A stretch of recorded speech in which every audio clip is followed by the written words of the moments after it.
Acting within its jurisdiction, the Sonamura police station reported the destruction of 36 cannabis plantations and 2 nurseries in the Kamalnagar and Batadola area. No arrests were made in connection with the operation.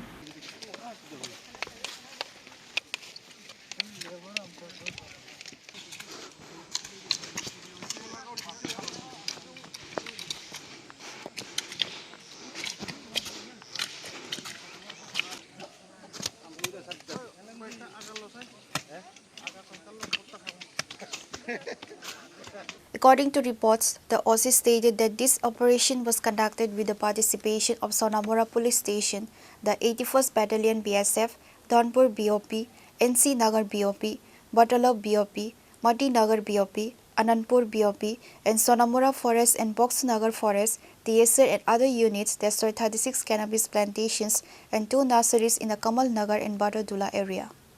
আমরা সোনামুড়া থানা অন্তর্গত কমলনগর এবং বাতাদোলা area আমরা একটা গাঁজা ডিস্ট্রাকশনের joint operation করি, যেখানে participate করে 81 ব্যাটালিয়ন বিএসএফ, এখানে NC Nagar BOP, Batadola BOP, Motinagar, UNC Nagar, Srimantapur সব বিউপি তারা অংশগ্রহণ করে। সেই সঙ্গে আমাদের যে first battalion TSR, man women 11 BN TSR, Boxanagar forest, Sonamura forest, আমরা সবাই সম্মিলিতভাবে জয়েন্ট অপারেশন করেছি, যেখানে টোটাল 36টা প্লট আমরা গাঁজা ডিস্ট্রাকশন করেছি, যেখানে প্রায় 40 একরের মতো জায়গা হবে।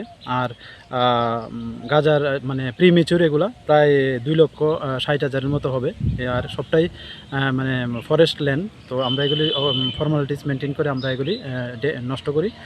আর এটাও বলতে চাই যে যারা এই গাঁজা ব্যবসার সঙ্গে বা গাঁজা কাল্টিভেটের সঙ্গে যারা যুক্ত আছে, আমরা এটা দেখছি। এবং গত দিনও যে বিজয়নগরে যে একটা অপারেশন হয়েছে, জয়েন্টলি অপারেশন গাঁজা ডিস্ট্রাকশনে, তো এখানেও কিন্তু আমরা একটা এনডিপিএস দ্বারাই মামলা নিয়েছি আমাদের সোনামুড়া থানাতে, যারা কাল্টিভেট করে তাদের এগেনস্টে। তো আমরা সবগুলোই দেখছি, যারা এই কাল্টিভেটের সঙ্গে যুক্ত থাকার প্রমাণ পাওয়া যাবে, আমরা অবশ্যই তাদের মানে আইনত ব্যবস্থা নেব।